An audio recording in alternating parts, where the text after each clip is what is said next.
Even on the best ones, I will fight for you. Even in the heartbreak, even when we win, I'll be loving you over and over again. You'll be mine over and over again. I'll choose you every time.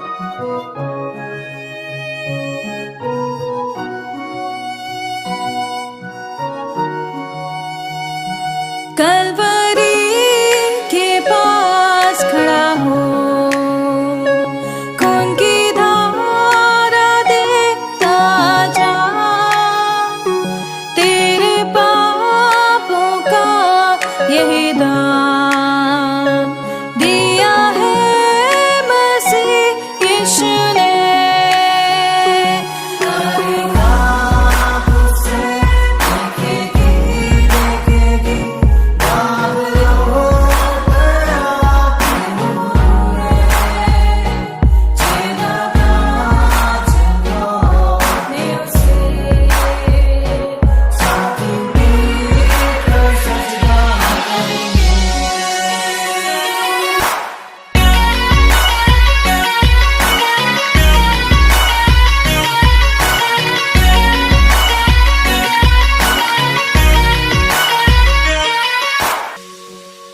ये हुआ सब तेरे लिए, तूने भी उसे छेड़ा था, फिर भी प्यार से वो बुलाता, जाता क्यों नहीं तू उसके पास, फिर भी प्यार से वो बुलाता, जाता क्यों नहीं तू उसके पास।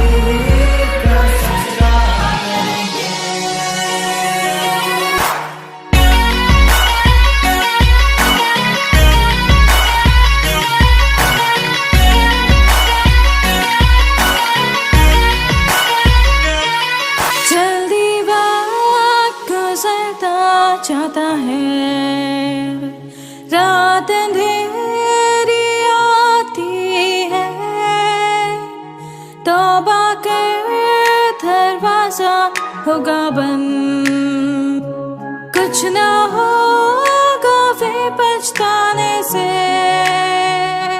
तौबा हम प्रभु परमेश्वर को धन्यवाद देंगे आज की सुंदर सुबह के लिए। आज मार्च 13 है। परमेश्वर का धन्यवाद करते हैं। एक एक दिन हम आगे बढ़ रहे हैं, एक एक दिन इस महीने में भी हम आगे बढ़ते जा रहे हैं। इस महीने का आधा महीना जाने वाला है। 13 तारीख तक हम मार्च की पहुंच गए हैं। हम परमेश्वर का धन्यवाद करते हैं। प्रियो, यही है हमारे लिए आनंद की बात, यही है हमारे लिए खुशी की बात, यही है कि हम एक दूसरे को प्रोत्साहित करें, यही है कि हम एक दूसरे को प्रोत्साहित करते हुए आगे बढ़ते चले जाएं और जो परमेश्वर की योजना है उसको अपने जीवन में पूरा होता हुआ देख सके। कल हमने देखा था 2 कुरिन्थियों उसका 7 अध्याय का 14 पद।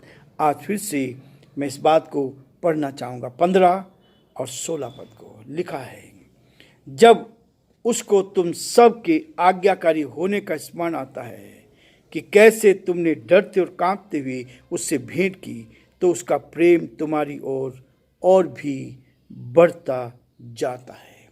मैं आनंदित हूँ क्योंकि मुझे हर बात में तुम पर भरोसा है। परमेश्वर अपने इस वचन के पढ़े और सुने जाने पर आशीष दे। प्रार्थना करेंगे।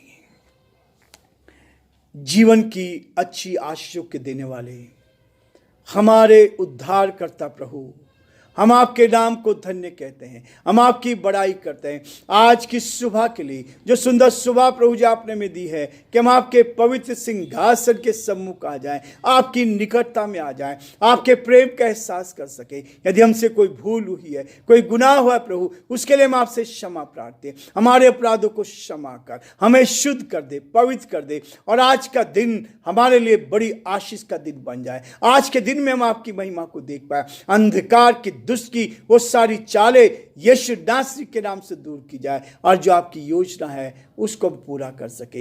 हे दयालु, हे सामर्थी, हे विश्वास के योग्य परमेश्वर, हमारी आपसे प्रार्थना, आपसे विनती, आपसे निवेदन है प्रभु, आपकी सुरक्षा में मिले, आपकी निकटता में मिले, आपके प्रेम का एहसास हमें दे, ताकि हम पूरी तरह से आप में सुरक्षित रहे और आपकी महिमा कान बन सके और आपके नाम को धन्य कह सके।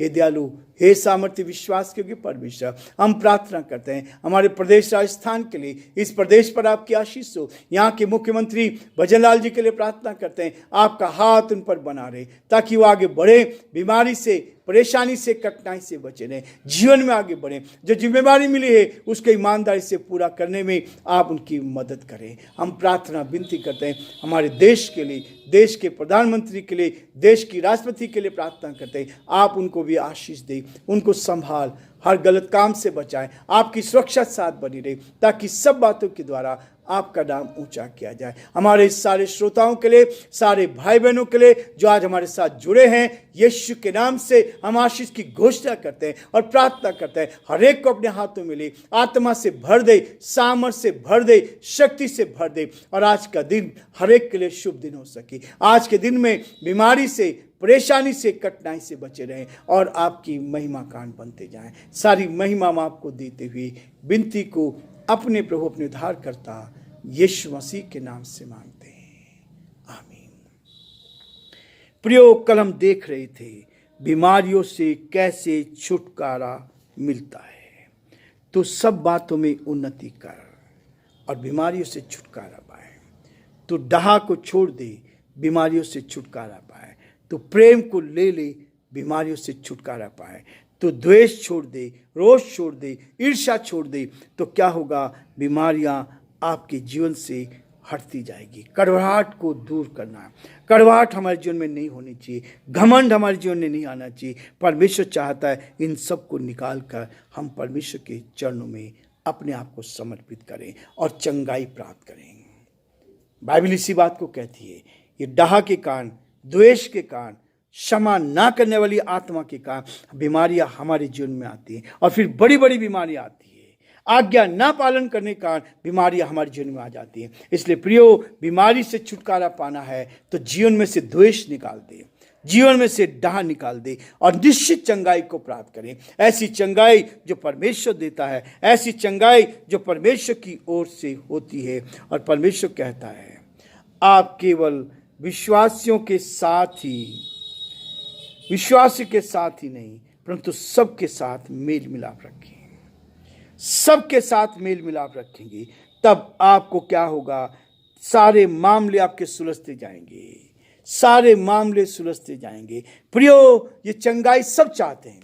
कोई व्यक्ति ऐसा नहीं है जो चंगाई नहीं चाहता। हर व्यक्ति चाहता है कि वो चंगाई पाए, लेकिन हर व्यक्ति द्वेष छोड़ना नहीं चाहता, हर व्यक्ति लालच छोड़ना नहीं चाहता, हर व्यक्ति झूठ छोड़ना नहीं चाहता। और ये सारी चीज़ें हैं जो हमारे जीवन को बीमारियों से घेर लेते हैं।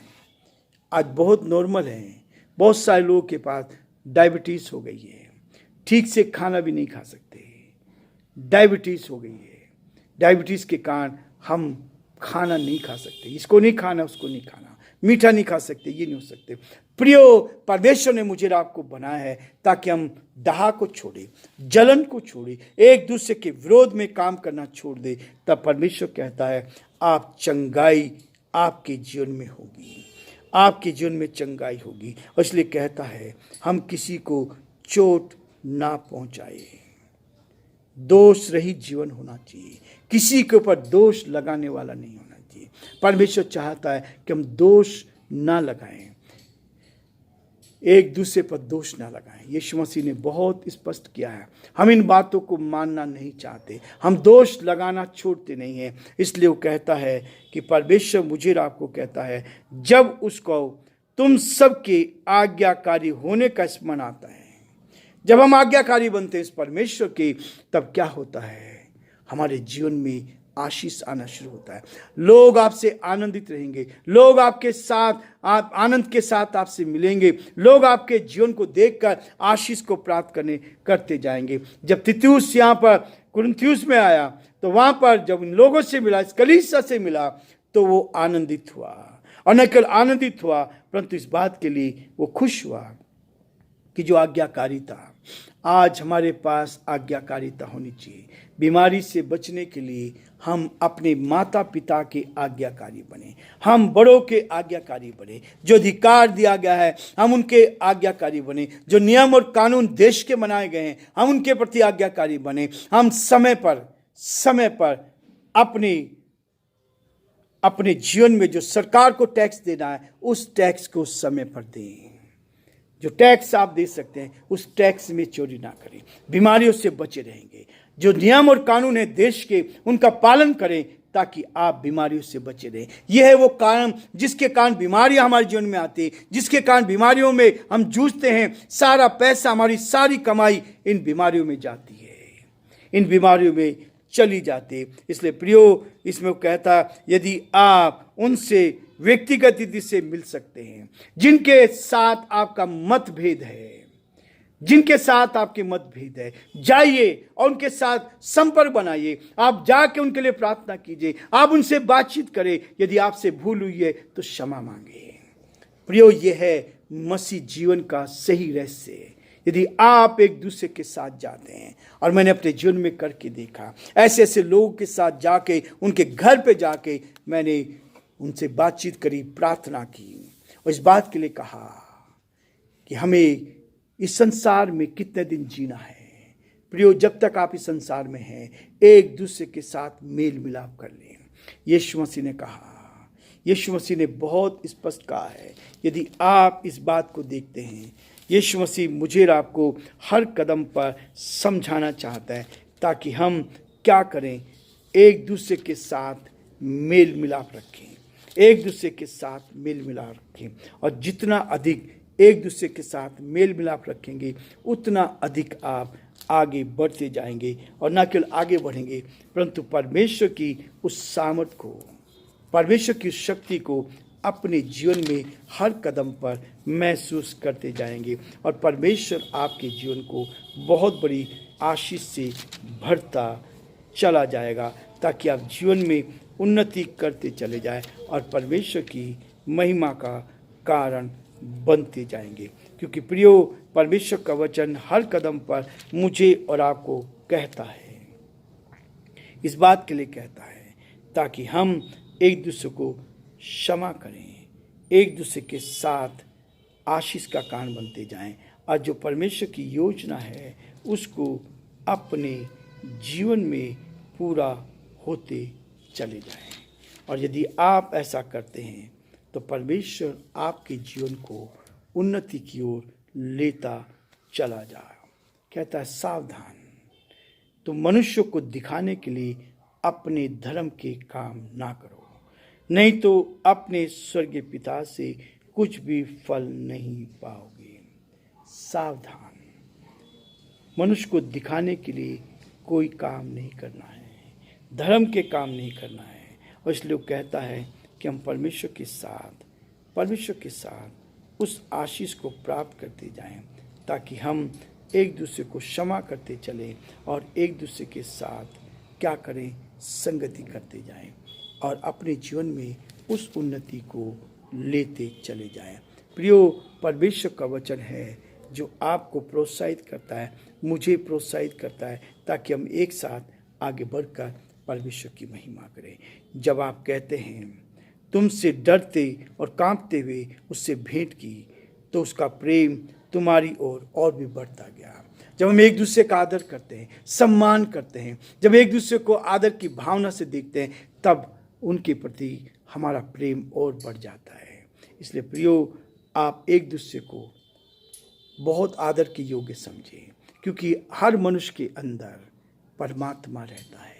और जब आप मनुष्य से प्यार कर रहे हैं, उसकी मदद कर रहे हैं, तो इसका मतलब आप परमात्मा की, ईश्वर की सेवा कर रहे हैं। इसलिए कहता है मैं आनंदित हूँ। पौलुस भी कहता है मैं आनंदित हूँ क्योंकि मुझे हर बात में तुम पर भरोसा है। हमें एक दूसरे पे भरोसा नहीं, एक दूसरे पे दोष लगाने नहीं, एक दूसरे से लड़ाई झगड़ा करने के लिए नहीं, लेकिन परमेश्वर की महिमा करने के लिए। प्रियो, प्रभु आप सबको बहुत आशीष दे और परमेश्वर का हाथ आप पर और आपके पूरे परिवार पर बना रहे। ये हमारी दुआ है, ये हमारी प्रार्थना है कि प्रभु आपको आशीष से भरता जाए।